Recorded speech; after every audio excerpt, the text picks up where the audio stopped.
at the preview show. Me and Suneil are going to be breaking it all down for you, talking about the latest news, updates, and looking past the season for some intriguing topics. Stay tuned.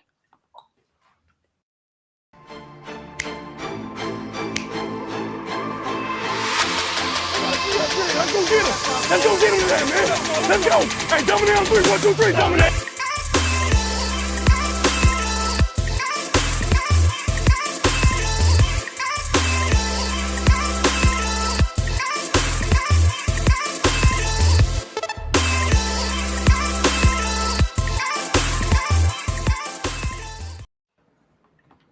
What's going on, everybody? Welcome back to the channel. I've got my guy So Real Suneil. Y'all know him, So Real Sports Talk over there. Suneil, how you doing, my man?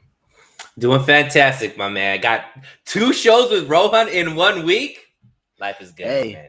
Life is good. Exactly. Same over here. But we're excited. We're going to be talking some 49ers and Raiders. Obviously, the 49ers face the Raiders this weekend. New Year's Day, we get some football, which is going to be nice to see. I know a lot of 49er fans are traveling. I think it's 60% of the stadium, which Raider fans are pretty loyal. 60% of the stadium is going to be filled by 49er fans. So good to see a lot of people traveling on New Year's Day for the game. So let's get into it.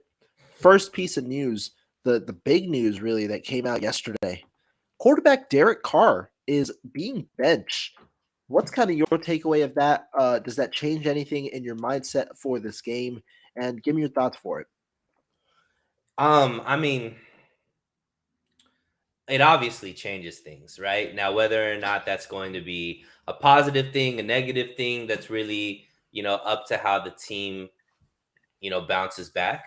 Obviously, you would think that going from the level of Derek Carr to a guy like Jarrett Stidham, who doesn't have that much necessary experience as a starter, you would think that bodes well for the 49ers because, Derek Carr obviously has been a starter in this league for quite some time, but, this season specifically hasn't necessarily had, the greatest of seasons. He's I think leading the league in interceptions, and the offense definitely struggled this last week for the Raiders. So personally, I do think that it's going to make it easier for the 49ers, but overall, Rohan, I mean, it's a little bit of a tricky game because even though I think the Raiders are officially out and they're not able to make the playoffs, they're still a team that's won, 4 out of the last 6 games that they've played.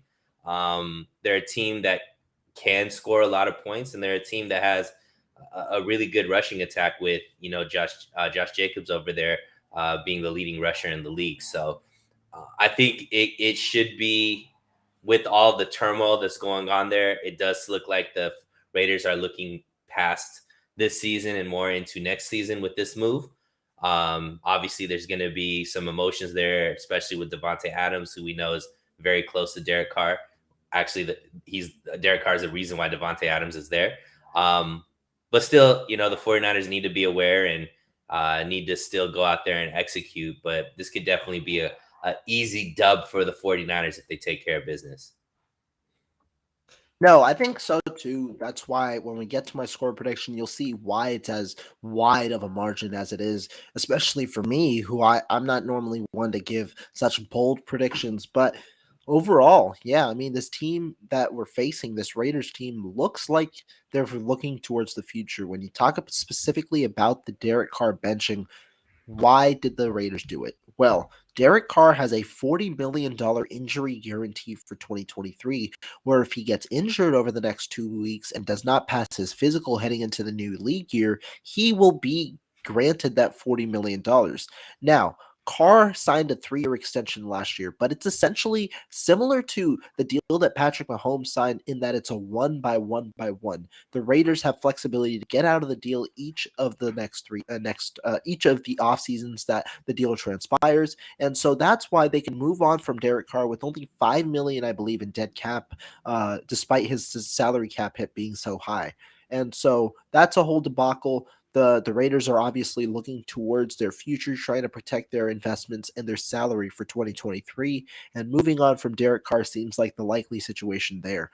that leaves the Las Vegas Raiders with Jarrett Stidham as their quarterback, a guy who has seen minimal experience in the NFL, drafted by the Patriots, I believe, in the fourth round a couple of years back out of Auburn.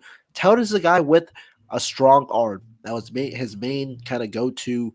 He had that strong arm. However, it hasn't translated to the NFL. The accuracy hasn't been there. The precision hasn't been there, and the mental makeup in a way hasn't been there. And so it's going to be a new quarterback that the 49ers are facing. But like you point out, it's a strong running game. Josh Jacobs is a Pro Bowler this year, and that's something to watch for. Although when we talk about the 49ers defense and that rush defense, they've been able to shut down opponents.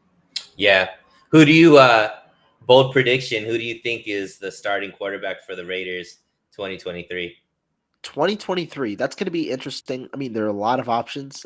I think it'd be extremely hilarious, but I think it's honestly reasonable.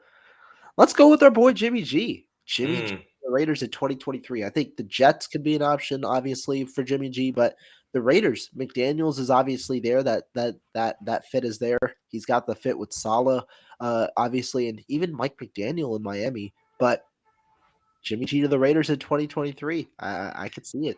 I got a similar angle, but different quarterback. And that quarterback is actually the GOAT, Tom Brady. I think Tom Okay, Brady I think that could resurgence. work. Yeah, especially him linking back up with, his favorite offensive coordinator.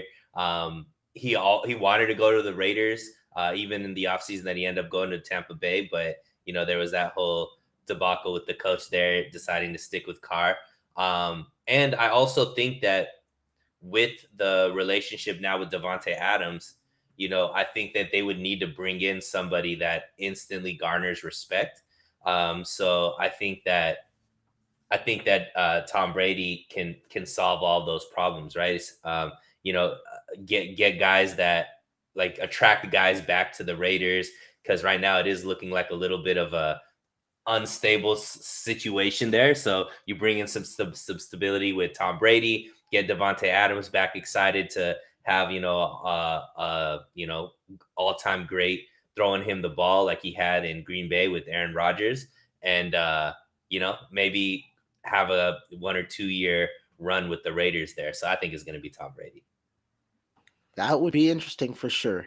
Now, before we move on from this kind of talking about the Raiders and stuff, I did see some interesting comments not only for Brock Purdy but also D'Amico Ryans and Kyle Shanahan today on the Raiders and why they might be a dangerous team.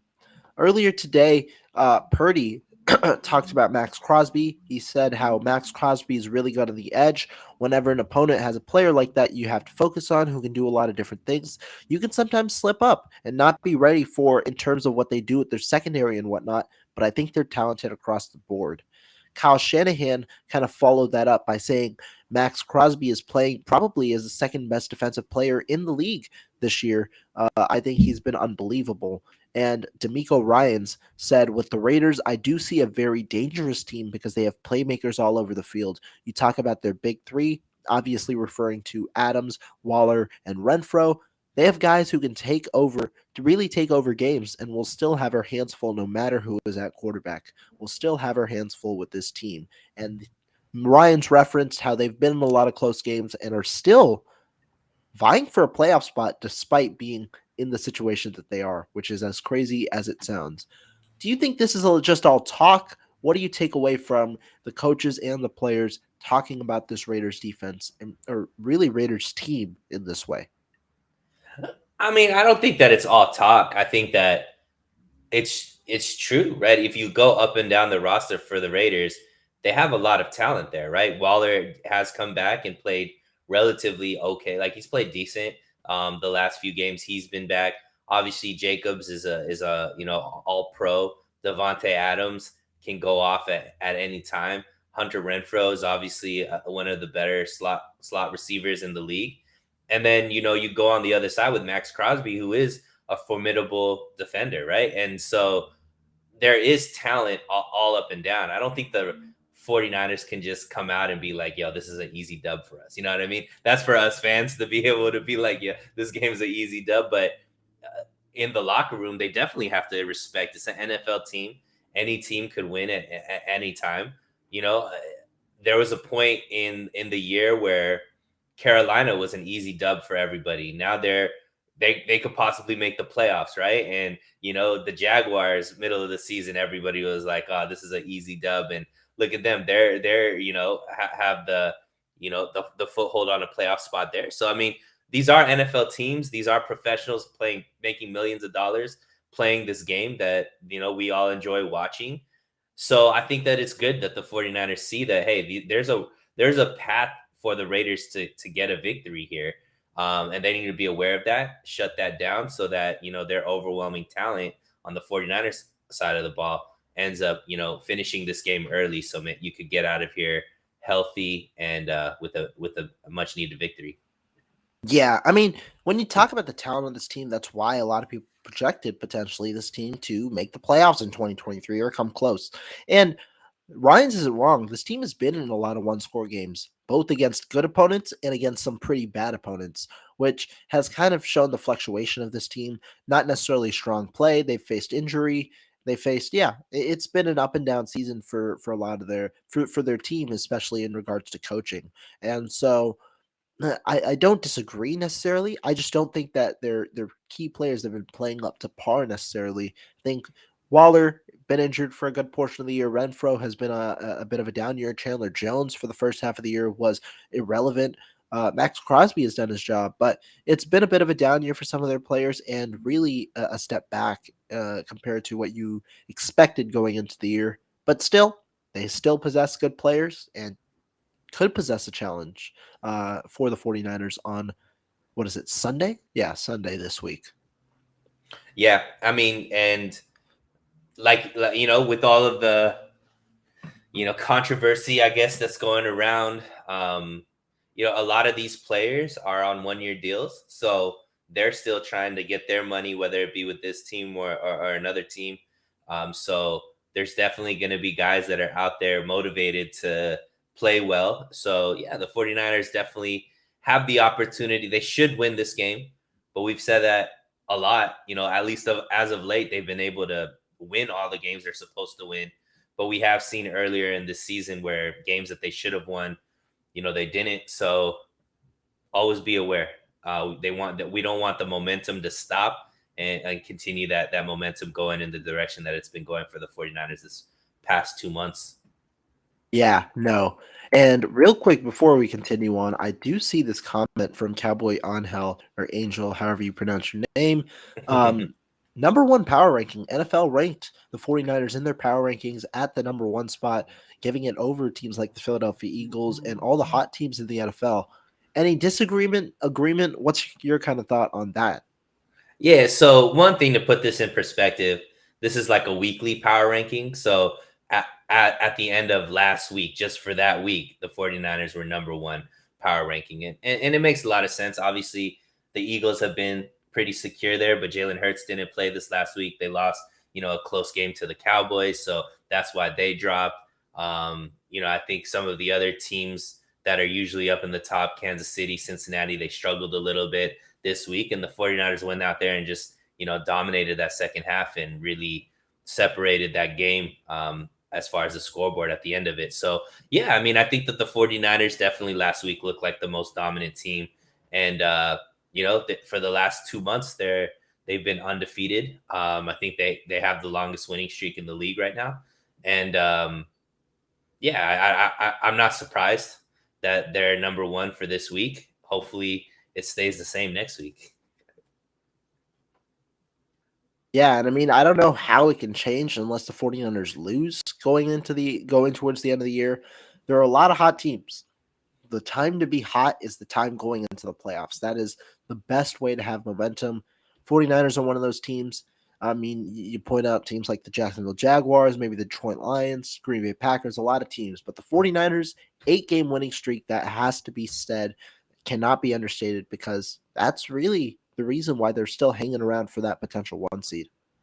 And for, there's a lot to be said about the 49ers quality of competition. You could say there's people that are like, oh, they're not playing that good of teams, but they beat Miami. Miami's currently in the playoffs. They beat The Chargers are a playoff team. Tampa Bay, as of now, is currently in the playoffs. And Washington right now, if the season ended, is currently in the playoffs. So that's four teams right there that are playoff caliber teams that they beat. And Carolina is on the brink. I think they're another team that could possibly make the playoffs. The 49ers beat them, and New Orleans is there too, and they beat them. So it's like, obviously, I do think that they're beating like the lower end, like the seventh seed, the sixth seed in these playoffs. But you play who you're there, you handle the business that's in front of you. And I think the 49ers have shown the ability to beat quality teams, dominate teams that aren't good. And that's all they could do at this point, is continue to get better week after week, handle the opponent that's in front of them, and utilize that experience and momentum going into the playoffs. Yeah, no, agreed there, agreed there. And so moving on with the 49ers, one of their biggest things this season has been defense. Number one defense, likely in several metrics in the NFL to end the year. Defensive coordinator D'Amico Ryans has done a great job filling in with guys who have, in a way, not necessarily been star level players. He's brought in guys like T.Y. McGill, brought in guys like Keem Spence, brought in a lot of players. You even had Michael Dwumfor playing in this past game. A lot of players, and yet the 49ers still have a strong running game. What can you speak to what D'Amico Ryans has done, and also what have these players done in filling in into this role? Yeah, and I think this was one of the biggest arguments with the fan base this offseason, right? The 49ers obviously made a concerted decision and made an effort this offseason not to necessarily go after the big names and spend all their money on one or two big names. They decided to go after depth, because they've seen that the reason why the team had struggled last season and in years where they haven't been as successful was not because they weren't talented enough. It's because they weren't deep enough when their top tier talent went down.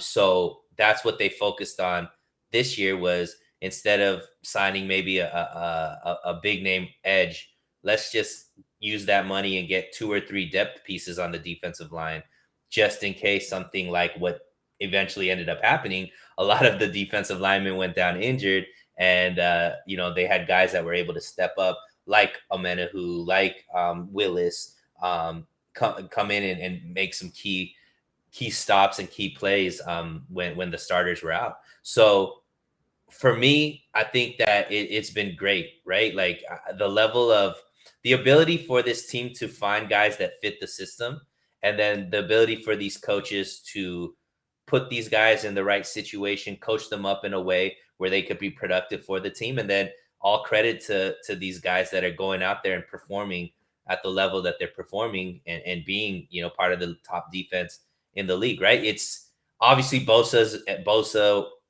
Warner, Greenlaw. These have been like, some of the key components that have stayed there throughout, obviously. But, there's been times where Charvarius Ward went down. There's been times where, Jimmy Ward wasn't there. There's been time, obviously, Emmanuel Mosley going down for the season, and Ark Armstead, Kinlaw, all these guys not being able to play for large portions. And the 49ers still have been able to maintain the top defense in the league. That's a testament to every level of this team, the front office for bringing in the right players of depth, the coaching staff for coaching these guys up and getting the best out of them, and then the players, obviously, for going there and executing and getting the job done. No, definitely. And I think it's a combination of everything. Players are buying into the system, and the system clearly works. Ryans has done a phenomenal job being able to plug and play players. That's why you see some players who have success in the 49er system not necessarily have that success elsewhere, but it's also being able to maximize the talent of the players in the 49er system. We've seen players like Charles Omenihu have top 10 in the NFL pass rush win rates, according to PFF. That's phenomenal for a guy who was going to be a rotational piece, a guy who makes $1 million a year, and the 49ers traded for just a 6th round pick last offseason, or I mean, at last deadline. So It's a definitely a phenomenal job by D'Amico Ryans, who will almost certainly field head coaching opportunities this upcoming offseason. He fielded one offer last year, was a finalist for the Minnesota Vikings job, ended up withdrawing from the coaching search, saying that head coaching was not what he wanted at the moment. And now, with the amount of potential availabilities this offseason, he's likely to go not maybe not get a job, but at least field offers. So, with that in mind, who are some potential defensive coordinators that you could see to replace D'Amico Ryans? Yeah, so I think this is a very interesting topic, one that I actually did a video on earlier today. But to touch on something that you said, I think the only way D'Amico Ryans isn't a head coach next year is if he chooses not to be. I do think that based off of what we've seen from the Kyle Shanahan immediate coaching tree with Salah and Mike in Miami Mike. Both teams are vying for playoff positions, and to be honest, probably one of the two are going to make the playoffs because end of the season they play each other, and that's going to probably be whoever wins that game makes the playoffs. So teams are seeing, okay, not only are these guys had part of top level coordinators, quote unquote, right? With the 49ers, they've gone to situations and been able to replicate that success at the teams that they've been on. So I think that bodes well for D'Amico Ryans because teams could look at the success of a Salah, of a McDaniel, and then be able to be like, okay, well, D'Amico Ryans could be that as well. So the only reason why he doesn't get a head coaching job is because he doesn't see the right opportunity for him. So he'd rather come back and be part of a really good defense. Now, when it goes to who replaced Ryan, obviously the 49ers brought in Fangio for a reason, and most people thought it was to transition when D'Amico Ryans leaves, Fangio comes in. But there's been a lot of rumors that Vic Fangio is going to be going wherever Sean Payton goes because there's a lot of talk about Sean Payton coming back coaching this season. So maybe he's out, right? So for me, I have two names that I think are realistic, and then one name that I think is a pipe dream. And so I'll start with the pipe dream because it's all feelings over facts. There's probably a 2% chance this happens, but I think it's fun to talk about. And for me, that pipe dream is Richard Sherman. So Richard Sherman to Okay. me is obviously has zero coaching experience, but is very tied into the 49ers. He's a big advocate for them in the media. He's somebody who still has really great relationships with the defense, with a lot of the defensive players, and somebody who is cerebral enough and smart enough to do the job, or at least be a coach if he ever wanted to do that. And there's precedent, right? We just saw Indianapolis Colts bring in Jeff Saturday with zero coaching experience to be the head coach there temporarily. And the team has been up and down with them, but he has been able to go out there and get a couple victories as the head coach for Colts. So is that likely? Probably not, but that would be like the fun name. The one that I think is probably most likely, because it does seem like the 49ers tend to elevate from within, especially with the defensive side of the ball. And to me, that's going to be the safeties coach, Daniel Bullocks. So he has been on this coaching staff the whole time that Shanahan's been here. He was first an assistant safeties coach. Now he's the head safeties coach. And we've seen that the secondary has gotten better and better throughout the tenure of Kyle Shanahan. Obviously, being able to develop a guy like Talanoa Hufanga into a Pro Bowl level player is a feather in Bullock's cap. How Gibson's is playing as well, feather in his cap. You've seen Jimmy Ward elevate under his tutelage, and overall, the secondary as a whole has been playing a lot better, and he gets a lot of credit for that.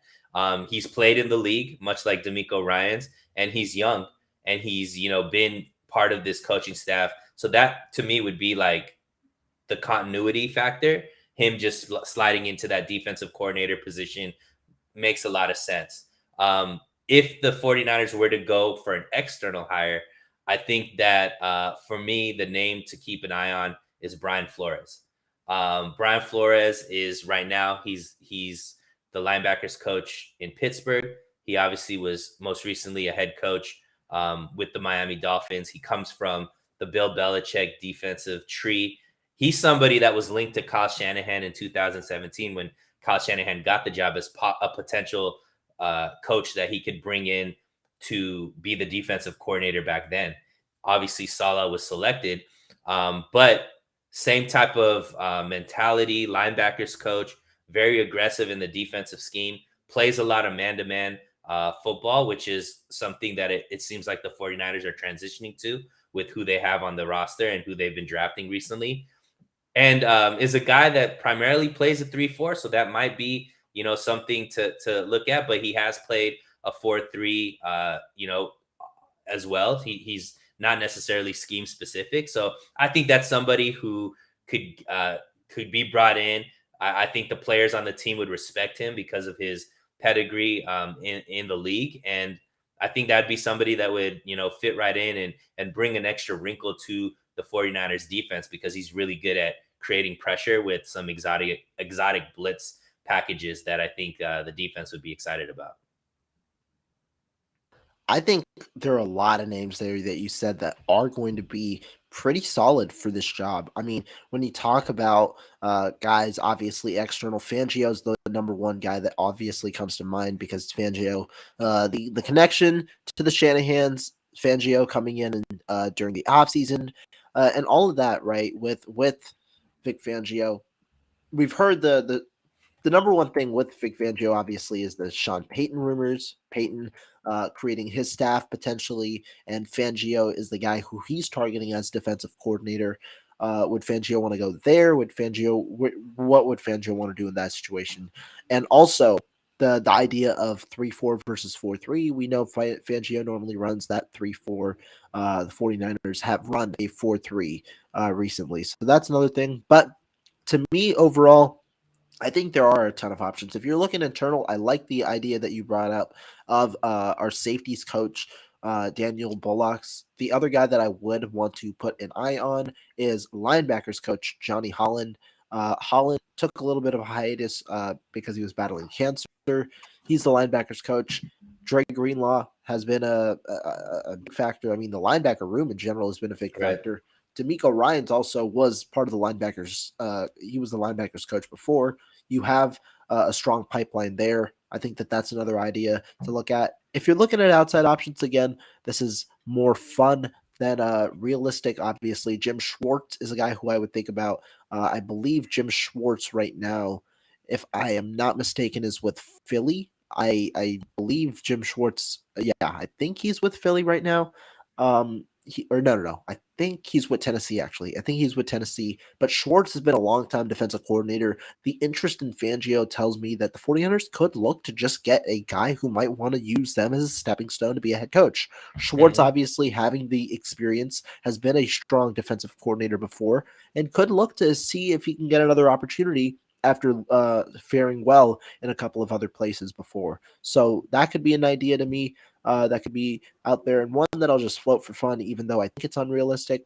Wisconsin defensive coordinator Jim Leonard recently announced that he is not going to be with the team. 100% will get NFL interest this offseason.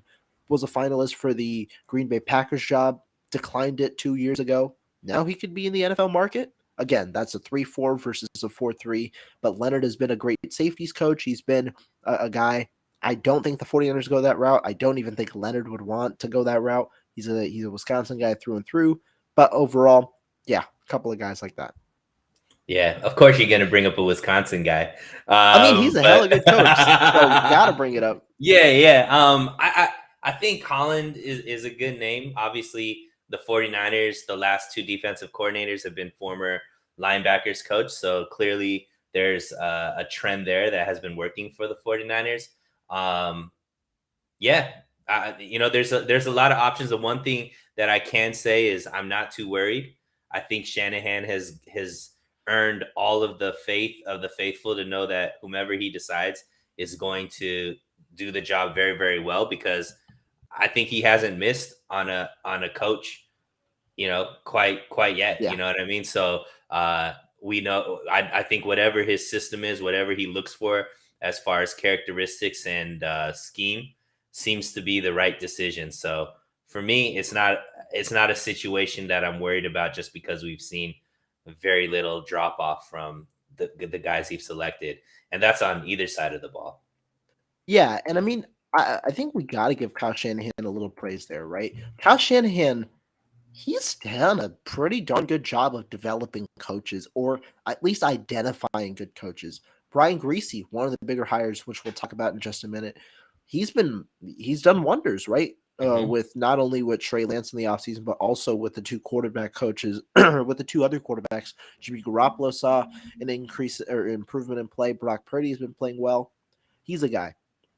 Then you talk about guys like D'Amico Ryans, guys like Robert Sala, guys like Mike McDaniel, which which Kyle Shanahan has been with for a while, right? There are several coaches. Then you talk about the Kyle Shanahan tree with Sean McVay and Mike LaFleur, all these different guys. He's got a good eye for developing coaches and identifying talent in terms of coaching staff. So yeah, gotta give praise there as well. Absolutely.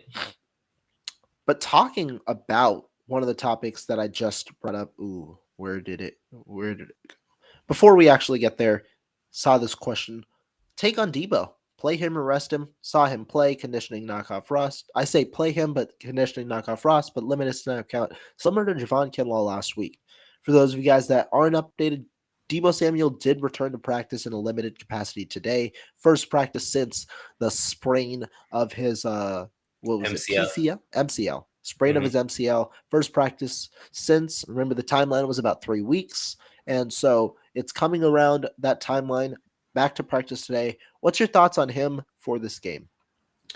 Yeah, for me, it's 100% rest him.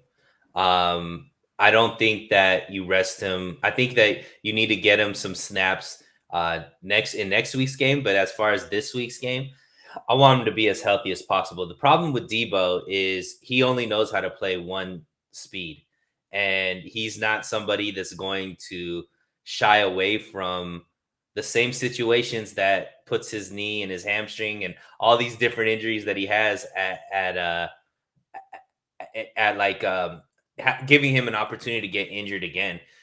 He's obviously not going to be at full strength. He's probably going to, he's missed a few weeks, so conditioning might not be where it needs to be. And those are all signs of, or all factors that could lead to another injury. He's too important to this team, especially going into the playoffs. I would give him another week of just practicing, not playing in the game. Next week, he'll get a full week of practice. Play him in that last game against Arizona, where they could play him a quarter, 2 quarters, the whole game, whatever the case may be. But I would definitely rest him this game to protect that knee and basically kind of protect Debo from Debo. Oh, there we go. I think I agree. I think Debo Samuel, I would probably rest him in this week. I don't think there's any need for him to play, for him to risk it right now.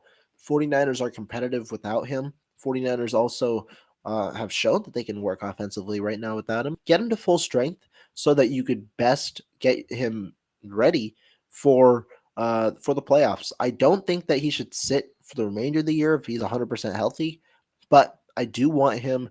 I do want him to be 100% healthy. And so if he doesn't necessarily respond well in practice this week, or if there is any sort of hesitation, it's better off having Debo sit 1 week, similar how the 49ers did with Nick Bosa earlier in the year for that one game. Similar to that, let him sit 1 week and then uh, play him in week 18, be it in a limited capacity or in full capacity. I think that there isn't necessarily any harm in sitting Debo Samuel. I think there is harm if you obviously re-aggravate the injury because of how vital he is to the offense and how much he can add. So yeah, it's a tough take because you obviously want your star players to play. That's the Kyle Shanahan mantra.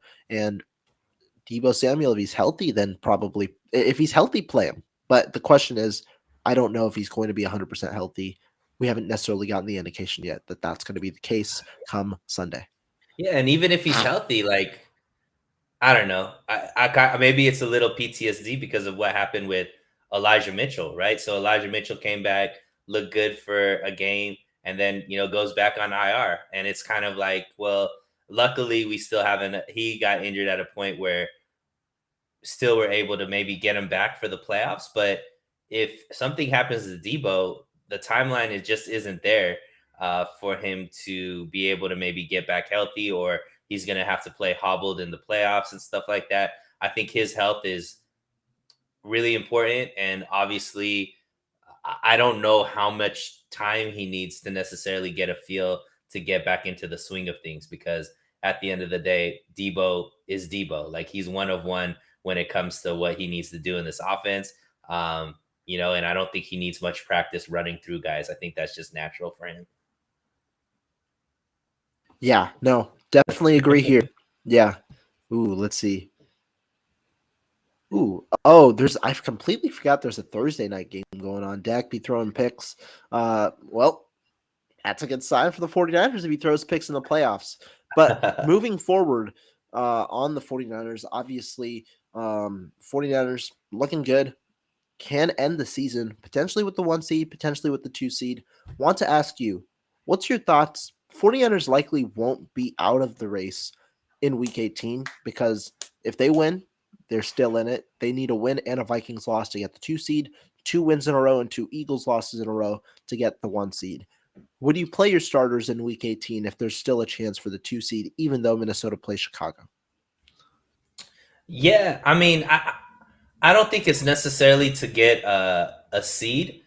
I just want the momentum to stay, right? So it's extremely important, especially when you have a young team, that you continue to execute and get those confidence builders underneath you.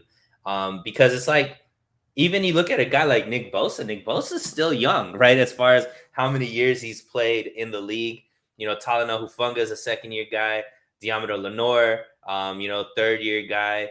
Obviously Brock Purdy hasn't even played a full season. So there's a lot of guys on this team that are young that I think a week of being off might actually be a deterrent or a detriment more than something positive to keep guys healthy. So I think that, especially with Purdy being, young, in every single game, I'm sure he's learning more and more about the game and his what he's capable of, and learning more about the offense and the timing and all that kind of stuff. I think it's extremely important that he continues to play. Luckily, the last game of the year is against a team like Arizona, where they're on their third or fourth string quarterback. Right. So for me, that could be a game that could be done by halftime. You know what I mean? Based off of what the 49ers are capable of, and how good this team actually is compared to what Arizona has there. So I think you play everybody. I think you try to win out.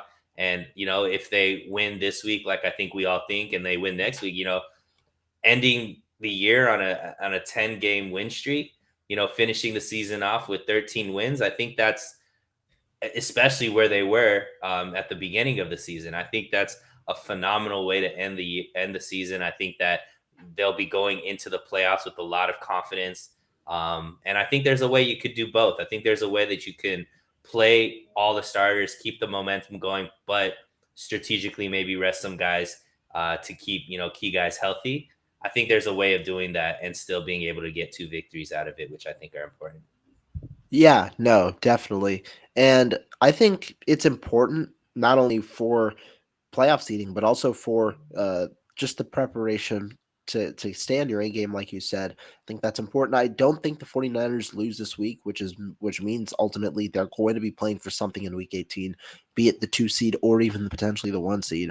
If the Vikings lose, you're playing to keep the 2 seed. If the Vikings win, you're playing to get the 2 seed next week. And the 49ers, Kyle Shanahan isn't a guy necessarily known to sit players when there's something on the line to play for. So I think that 49ers will end up playing their guys, and it's good reps. It's good reps for Brock Purdy, for the offense going into the playoffs. Now, going forward, one of the guys that has kind of received a little bit of hate recently, but it seems like he's been playing, well, not recently, over the last few years, but it seems like he's been playing a little better. Mike McGlinchey. What's your thoughts on the 49ers right tackle this season? I think the worst thing to happen to Mike McGlinchey was him being drafted in the top 10, right? I think that's the reason why there's so much. Well, there's a spotlight shined on him because he was a top 10 draft pick. And when you compare him to maybe other guys that you could have gotten at that pick, Mike McGlinchey is probably considered not the best. Like but I would say he's probably, if there's 32 right tackles, I would say he's closer to the top half of the league than the bottom half of the league as far as a right tackle. Um, you know, unfortunately when he misses pretty big, and it's something where it's kind of like, I think the fan base right now when it comes to Mike McGlinchey is always looking for, or they're waiting for the moment for him to mess up. So when he messes up, everybody's like, "Oh, Mike McGlinchey did it again," And obviously, this last game wasn't his necessarily best game with some of the penalties that he had and some of the misses that he had altogether. I mean, I think Mike McGlinchey is just a regular starting right tackle type of guy. And I think that, like, obviously, he's going to be a free agent this offseason. I think that if he doesn't come back cheap, the 49ers will let him walk, because they have guys on the roster that they feel like they could probably develop to play just as good. And even, last year when he got injured, Tom Compton played fairly decent, so I think that, with Mike McGlinchey, you would have liked to have him be more like a stalwart, like, even like what Aaron Banks is, you know what I mean? Like, he was a second round draft pick. You look at him and you're like, yeah, he's playing like a second round draft pick. Like, that was a good pick because he looks like he's going to be the left guard for, a decade for the 49ers. Now, Mike McGlinchey obviously hasn't given that type of confidence to the fan base, which is why I think he gets, the brunt of the criticism. I think that's a fair assessment. When you talk about Mike McGlinchey, I think he's played well this year. I think a lot of people like to criticize Mike McGlinchey, but I think he's played well this year, which is important to note. Not only as a run blocker, but I think he's improved in pass protection a little bit.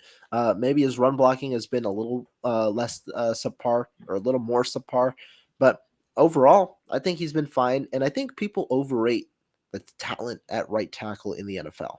McGlinchey isn't going, like you said, the issue with Mike McGlinchey was he was taken in the 10th, in the top 10. Mike McGlinchey was not a top 10 player in his class. He's not. He probably hasn't lived up to the expectations of a top 10 pick. But has he been a solid rotational player? Yes. Is he likely going to get some money this offseason on a multi-year deal?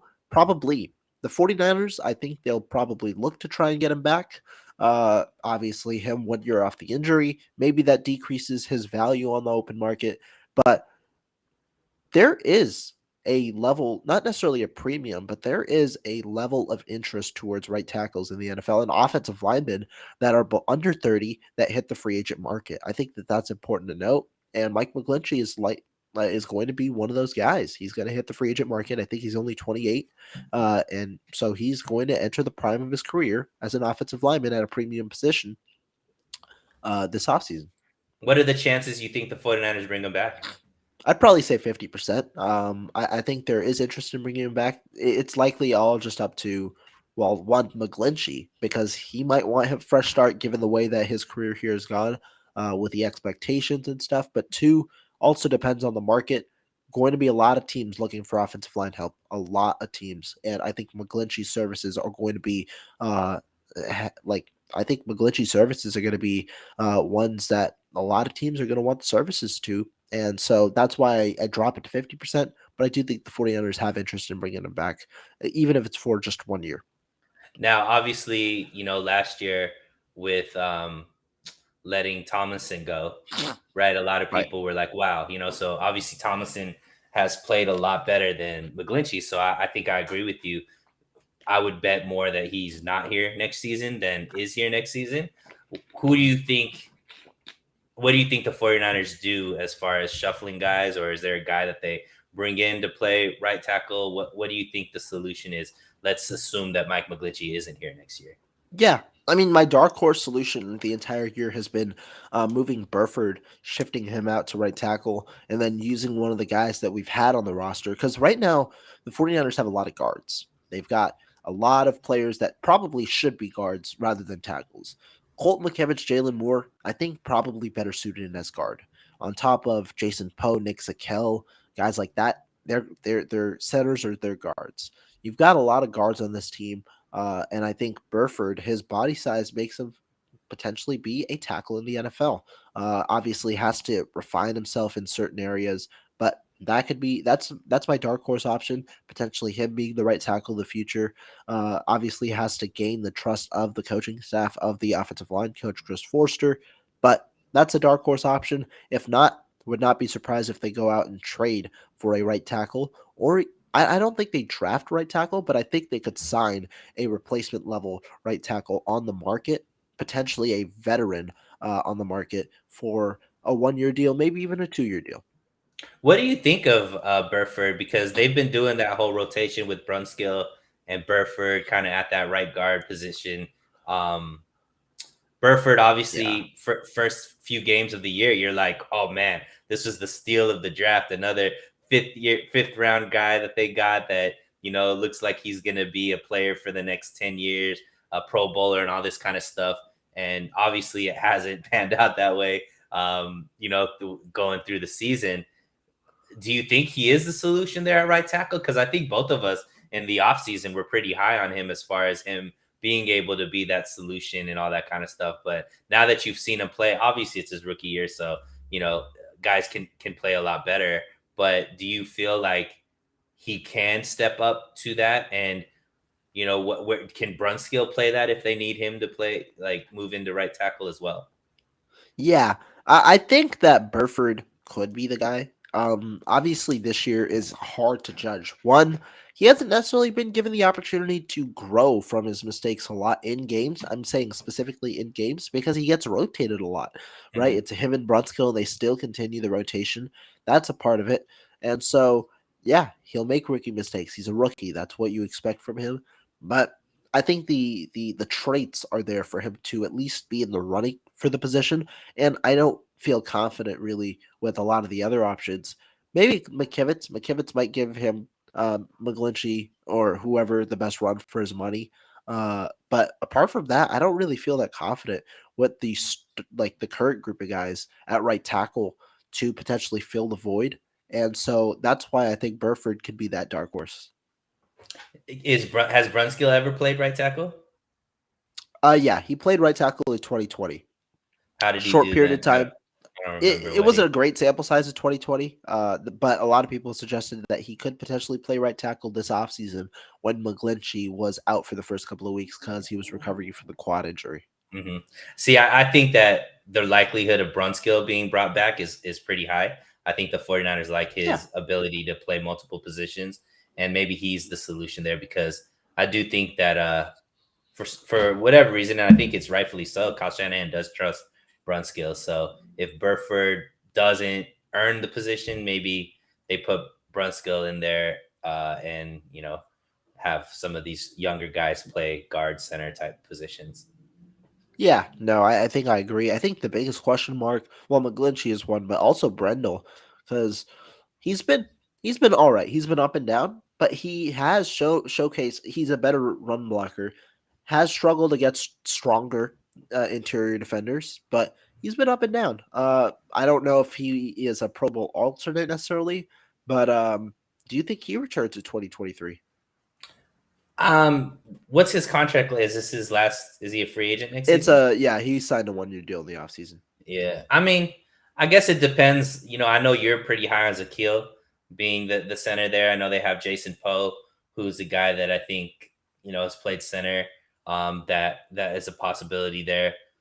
I mean, they probably. I don't think they let him walk. I think if he's cheap, and he probably will be, they'll probably bring him back. But does that necessarily mean he's going to be the starter? I think there's a competition there, like there was this offseason. So I don't think Brundle has done anything to necessarily not warrant the 49ers bringing him back, especially if he's cost effective. But I don't think he's either done anything to guarantee him the starting position if he does get brought back. Yeah, I think that's solid analysis. I wonder, he's the one who I wonder a lot what his price range will be in the offseason. The center class, I think this offseason is going to be pretty loaded, not necessarily with top end talent, but like with those I just call them replacement level talent, average talent. I think there's Mhm. a good amount of those type of players this offseason that could be in the running for several teams. And so I wonder what his market would be. I wonder if he just doesn't get the deal he wants because he is 30 going into his age 31 season. Could he come back another 1 year deal? We'll see. Yeah, and another thing for the 49ers or for us to think about, and you're more of an expert on this than me. I don't think the 49ers have a ton of money to play around with. I think it's probably going to be like 30 million or so, but a lot of their roster isn't signed. So I think they only have Mm. like 30 something players. So there's gonna and they don't have a ton of draft picks either. So this is an offseason that's going to be very interesting because they have to make their money stretch and they have to fill a lot of positions as well. Yeah, I believe they go. I mean, obviously, it depends on how they re-sign players, but uh, the number one thing is the cap is going to likely increase. We'll see how much it increases by. I've heard that it could go up to 250 million, which would be a $42 million increase. It could be at 230 million. We'll see how much it increases by in the offseason. That'll likely dictate the amount of money that teams end up getting, which could mean another splurge this offseason. We'll see, but overall, yeah, that's another thing, obviously, to maneuver, which is why one of the reasons why, way off topic now, but one of the reasons why I don't envision the 49ers being able to bring Jimmy Garoppolo back because of the cap space. And need. I don't think they Yeah, need Jimmy that's Garoppolo true. back. And I don't think Jimmy Garoppolo would want to come back. So there's a lot of Yeah, things going there that I think we're all safe to say Jimmy Garoppolo won't be a 49er next year. But you know what? I think both of us were saying he wasn't going to be a 49er this year. So, you know, stranger things have happened. yeah. All right, Sunil, we got a fun thing to end today's session. A little kind of off what we were expecting. I want to go over the Pro Bowlers because Okay. there were some Pro Bowl snubs. I wanted to do it last time, but we couldn't get a chance to.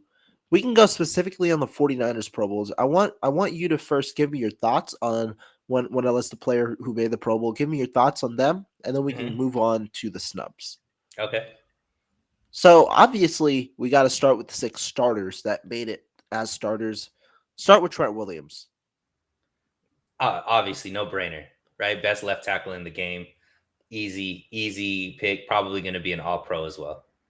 Yeah, I think Trent Williams, as funny as it sounds, I think Williams has a better chance for All Pro than he would have had a better chance for Pro Bowl. The reason being, It's Williams fan. played I mean that, but he also played only 12 games this year, right? He missed 3 games. I wondered if that was going to dictate him missing out on the Pro Bowl because the NFL right now is really lucky with left tackles. There have been a good amount of left tackles, good amount of tackles in general that are they're playing really high at a really high level. Guys like Andrew Thomas for New York and players like that. Tristan Wirfs, I believe, made the Pro Bowl. But there are a lot of high end talents at tackle. Good to see Trent Williams make it though. Mhm, Some of the easier options: Nick Bosa, Fred Warner. Those are two obvious ones, same as Kyle Juszczyk. Those are mhm. the other three obvious ones. Let's go to George Kittle. Did you think he would make the Pro Bowl going into the selection? I mean, I think George Kittle is one of the most popular tight ends in the league. So obviously, with Pro Bowl, that does play a role. I think, especially with the fan voting and all that kind of stuff.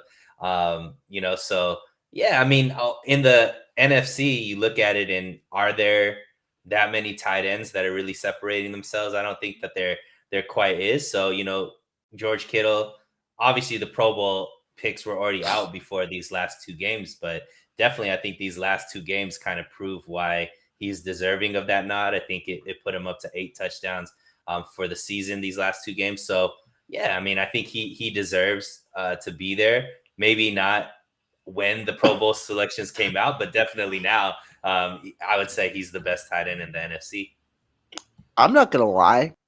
I was surprised. Like when I didn't know who the Pro Bowlers were when they came out. I was Uh-huh. on a plane. I had my brother text me, "Yo, who are the six Pro Bowlers?" Because I got a text that it was six. I Hmm. didn't know who the six were.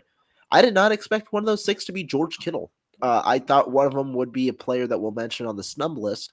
I thought, yeah, I was a little surprised. The reason being Kittle missed 2 games earlier in the year and also had displayed levels of inefficiency in his games because he just didn't get the necessary targets. I thought Dallas Goddard would make it, but am I necessarily disappointed that Kittle made it? No. Kittle has Mhm. been very good. I'm just surprised because I didn't think that they'd take into account some of his efforts apart from the stat sheet. Kittle's been a phenomenal run defender this year, or run blocker this year. That's been a huge portion, especially earlier in the year. That was a huge portion of his game. A good run blocker. And he has continued those run blocking efforts while being a solid pass catcher. You see it on the film on a weekly basis. So cool to see him get it. Was surprised though for sure. But next one, the final starter of the six, Talanoa Hufanga. Did you think he'd make the Pro Bowl?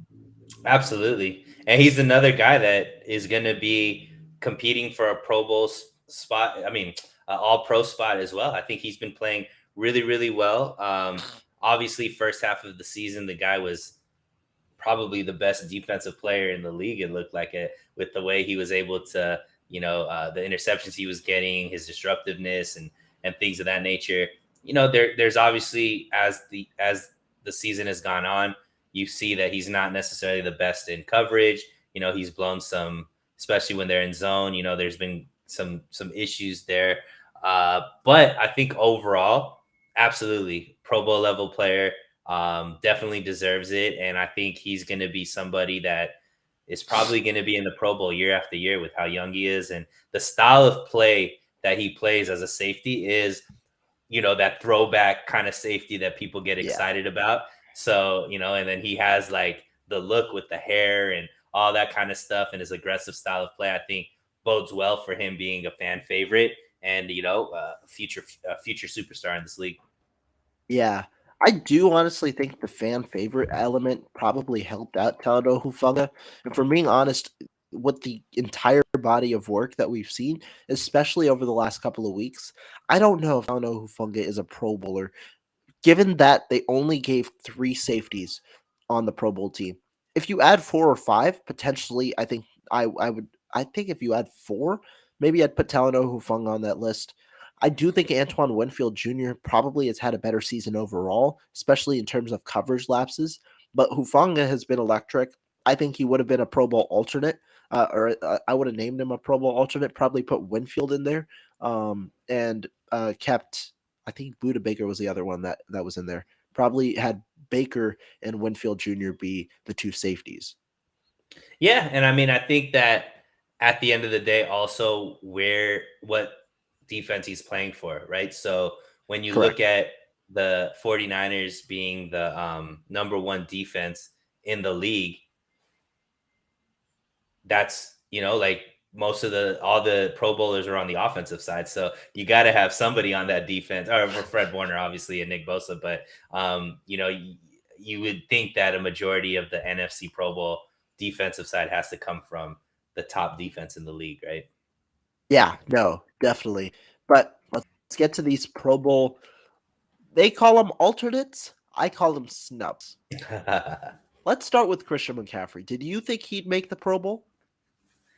I mean, of course, like I'm hated by a lot of the faithful because I think he's the most influential player on this offense. I would right now, hands down, he would be my offensive MVP of this team. So of course he's a Pro Bowler. I mean, his usage rate with this offense, his performance on this offense, the amount of uh, yards he gets from scrimmage, I think it's crazy to me that he's not on the Pro Bowl. I don't know how many running backs made it. 4. For It was Miles Sanders, Tony Pollard, and then this is in the NFC itself. Yeah, there were 4. There were 4. yeah, so I mean, Tony Pollard. I mean, he's had a great season, but he's not as important to Dallas as CMC is to the 49ers. That's just the way that I look at it. And yeah, I mean, I look at it and I think that for sure it's criminal that CMC isn't there. Yeah. I mean, I want to give credit to the guys that made it overall, but I think Christian McCaffrey is the MVP on one of the most prolific offenses in the last 8 weeks.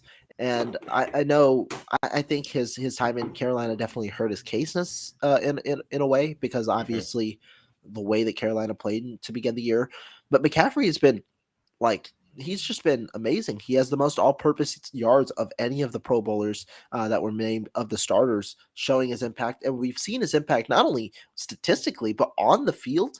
You see the amount of attention he draws. You see what kind of player he is. He's played at a Pro Bowl level this year, and he's had a Pro Bowl level impact. I was very surprised he didn't make the Pro Bowl. But some of the other guys that did not make it, that were selected as alternates, let's go with Mooney Ward. Did you think Mooney Ward would make it?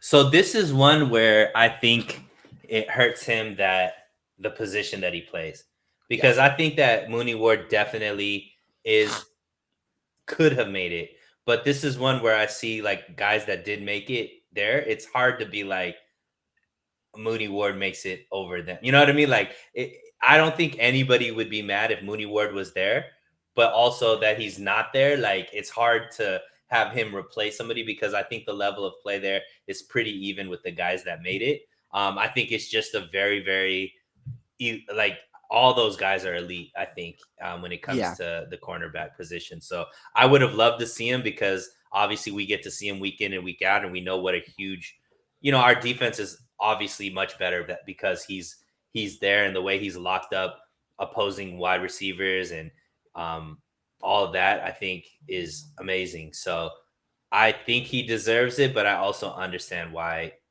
he possibly didn't make it. Yeah, I agree with you. I think he deserves the Pro Bowl alternate role. I don't think that I'm not necessarily surprised he didn't make it. I was even surprised that the four that made it did make it. I think that James Bradbury has had arguably the second best season of the quarterbacks. Maybe Darius Slay and James Bradbury could arguably have the top two quarterback seasons, Hmm. depending on how you see it. I thought Bradbury should have been a Pro Bowler. I think he's a bigger snub than Charvarius Ward. But Ward's a top six corner, probably top six, top seven corner in the NFC this season. And so I I think would he's definitely higher have than him in that, there. bro. I think he's No, higher based than on how that. it was, because you got the four that ended up playing. What do you call it? The four that ended up making the Pro Bowl. I think Who James were the four that Bradbury's made there. it? Jair Alexander, Tariq Woolen, Slay. Slay, and Trayvon Diggs. See, Trayvon is the guy that I think But he's played could. well this year. He's Yeah, played. I think he's played better than last year. It's tough. I mean, it obviously depends on what you value out of a yeah. quarterback, because like one will get you more interceptions, stuff like that. I think Ward is probably, if I were to rank, I think Ward would be five. I would probably put him five. I'd probably put in what do you call it? I'd probably put in Bradbury over Alexander, and then put Ward over Alexander this year specifically. Yeah, it's tough because I think that what Ward obviously brings to the 49ers is more like being able to stop a receiver versus maybe as much get the interception, which I think is the Yeah, sexy thing for corners to do. And right. I think that his talent and the run defending, as far as his tackling ability, is something that isn't sexy, quote unquote. So I think those things are overlooked versus the guys that are just disruptors in the passing game or get mad interceptions and things like that. Where I think that's why I respect that, because the type of corner we need in this defense is perfectly Mooney Ward. You know what I mean? So he Yeah. does everything we need of him at a very high level. Yeah, no, I agree. Two guys that I won't talk too much about because I didn't think it was a surprise. Robbie Gould and Money Mitch were both alternates. No problem with there. Both guys have been uh, pretty Average. consistent for the 49ers. They've been fine. Yeah. Yeah. But the guy I want to talk to you about, Debo Samuel, was a Pro Bowl alternate. Did you think he would make the Pro Bowl alternate list? Yeah, I don't know if Debo has had his best season this year, to be honest. Like he's missed a few games. Like numbers wise, I think he's okay, but I don't think he's I think Ayuk's had a better year than him, to be honest. And He so, has. when you look at the who at the end of the game had the most catches, the most yards, all that kind of stuff. I think there's been more games that Ayuk has been there than Debo's been there. So Yeah, for me, I could understand. I mean, I think that he's an alternate because of the fan favorite type aspect to him. And, he's obviously very well known in the fantasy realm. But, I think that most people that have him as fantasy picked him very high. And I don't think that he's necessarily panned out the way that they wanted him to this season. So, yeah, I'm a big Debo guy. I love Debo, but I think Ayuk is the bigger snub than Debo. Debo Samuel, most certainly, not most certainly, I won't say that, but I don't think he should have made the Pro Bowl as an alternate even this year. I don't think his impact has been there. His route running has not improved. His separation has not necessarily improved. It seems like he might have been a little more out of shape at the beginning of the year, which has forced him to get um, essentially an ADOT average depth of target of around like 4 or 5 yards per target, meaning he's catching balls at a much shorter radius and then getting the yards after the catch. Still elite after the catch. That's not never been his issue, but the route running and the separation, as well as the hands, he had a huge drop issue to begin the year. Not a surprise that he didn't make the Pro Bowl as a starter, and I was surprised that he did. He was there as an alternate. Do you think Ayuk probably deserves it over him if you were to name a 49er receiver? And do you think Yeah. there are other players that probably deserve it over Debo in general? I don't know if he's in that top 15 receiver realm this year. Yeah, and I mean, we look at even the 49ers offense last season. If Debo was not there, this 49ers offense had no chance to be Right. effective and stuff like that. Now we've seen Debo miss multiple games and the offense has been fine. Obviously, that points to the direction of CMC being a snub and not being in the actual Pro Bowler list. But yeah, I mean, for me, I think I would have taken Ayuk over Debo because Ayuk's been more consistent. Ayuk's been available, and I think that he's performed pretty much every single game. So for me, if a 49er needed to be in the Pro Bowl, to me, it would be Ayuk. Yeah, I think no disagreement here. But I think that that's a good way, a fun segment to end today's show. For those of you guys in the chat, I want to thank you everybody for tuning in. Obviously, have a happy holidays. Enjoy the time with your families as the new year arrives. Sunil, obviously, thank you as well for being my co-host today. A fun show, and glad to talk to you again. For everybody else, thank you so much, and we'll see you guys next time.